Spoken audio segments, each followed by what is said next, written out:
Hello again, this is Doug, the 2-Minute Gardener, and today we're going to talk about roses, hybrid tea roses versus Floribunda roses. So first up are hybrid tea roses. Those are roses that are your classic one big bloom to a stem, cut them out, put them in the vase, really impress your girlfriend, your wife, really classic roses. Here's some of my favorite hybrid tea roses. That was Secret.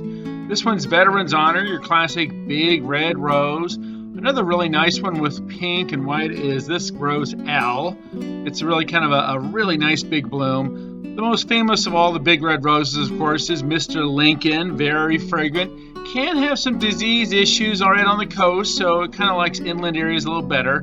St. Patrick's kind of fun because it has a little bit of green tint as it's first forming. Signature is your classic big pink rose, lots of really vibrant color in the garden. And again, these are big hybrid tea roses, one to a stem. Marilyn Monroe is a very disease-resistant rose.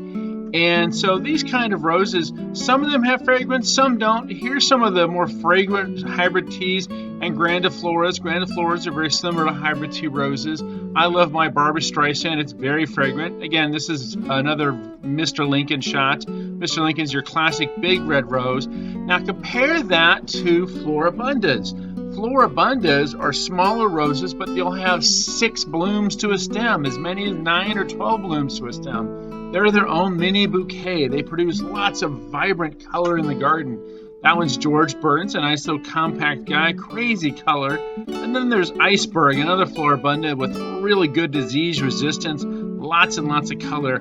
Sentimental's probably one of the most fragrant of all the Floribundas. It kind of looks like a hybrid tea rose. It's a big one. Priscilla Burton is one of the most unusual Floribundas out there. A little tricky to find, but still a gorgeous one. I love my Tuscan Sun. Lots of fun colors. It fades from orange to yellow to pink. It's really kind of a neat one. And again, this is Burgundy Iceberg. See how much color a Floribunda rose produces on the garden. And that's the primary contrast between Floribundas and hybrid teas. Hybrid teas give you that classic one rose to a stem, put it in the vase. Floribundas are going to give you lots and lots of color in the garden. Here's an example of a mixture of hybrid teas and Floribundas in miniatures in some containers, so you get lots of color at different kind of layers. Betty Boop is one of my favorite Floribundas, lots and lots of color.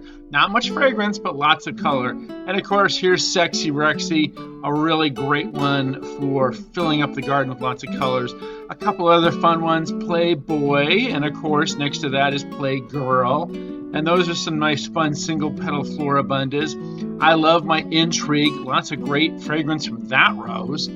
And so these are some of the examples of roses. And if you like this, make sure you hit like and subscribe to get more of my garden videos. That's all for now. This is Doug, the 2-Minute Gardener, saying thanks for watching.